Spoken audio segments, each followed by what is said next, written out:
요즘 들어 속이 자주 쓰리고 가슴이 답답하게 타는 느낌이 드시나요? 밤에 누우면 목까지 신물이 올라오는 것 같아 잠을 설치신 적은 없으신가요?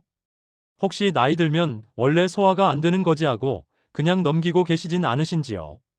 이런 증상들이 반복된다면 단순한 소화불량이 아니라 역류성, 식도염일 가능성을 한 번쯤은 생각해 보셔야 합니다. 이 상태를 오래 방치하면 식도가 계속 자극을 받아 염증이 깊어지고 음식 삼키는 것 자체가 고통스러워질 수도 있습니다. 삶의 질이 크게 떨어지는 병이지만 많은 어르신들이 참을 만하다는 이유로 그냥 넘기고 계십니다.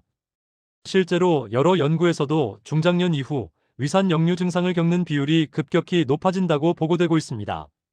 오늘 이야기는 겁을 주기 위함이 아니라 미리 알고 지킬 수 있는 방법을 알려드리기 위해서입니다.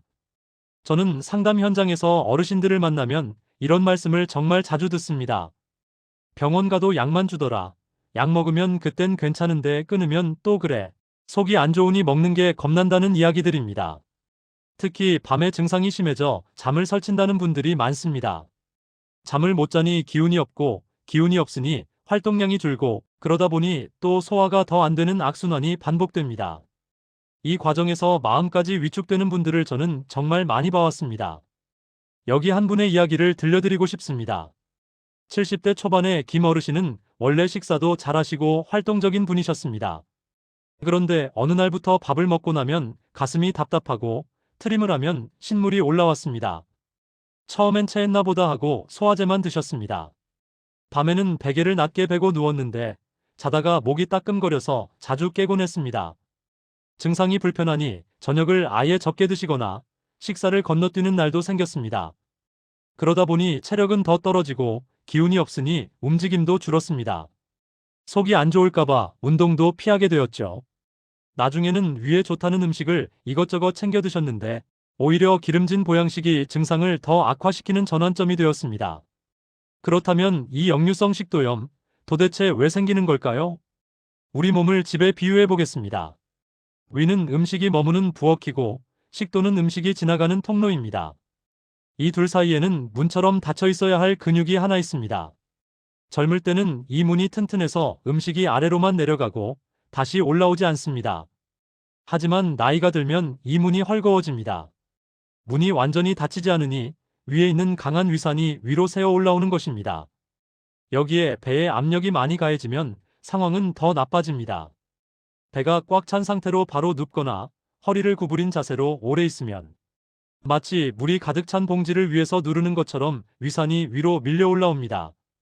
노화, 근력 감소, 식사 습관, 생활 습관이 겹쳐서 생기는 복합적인 문제인 셈입니다. 그렇다면 해결책은 아주 복잡할까요?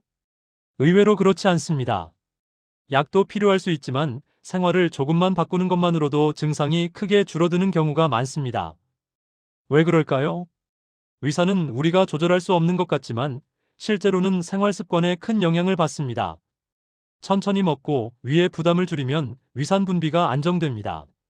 몸을 세운 자세를 유지하면 중력의 도움으로 위산이 아래로 머무르게 됩니다. 실제 연구에서도 식후 바로 눕지 않는 것만으로도 역류 증상이 유의미하게 감소했다는 결과가 보고된 바 있습니다. 그럼 어떻게 실천하면 좋을까요? 식사는 한 번에 많이 드시기보다 조금씩 나누어 드시는 것이 중요합니다. 배가 70% 정도 찼다고 느껴질 때 숟가락을 내려놓으시는 연습을 해보세요. 식사 후에는 최소 2~3시간은 눕지 않는 것이 정말 중요합니다. 잠자리에 들 때는 상체를 약간 세운 자세가 좋습니다.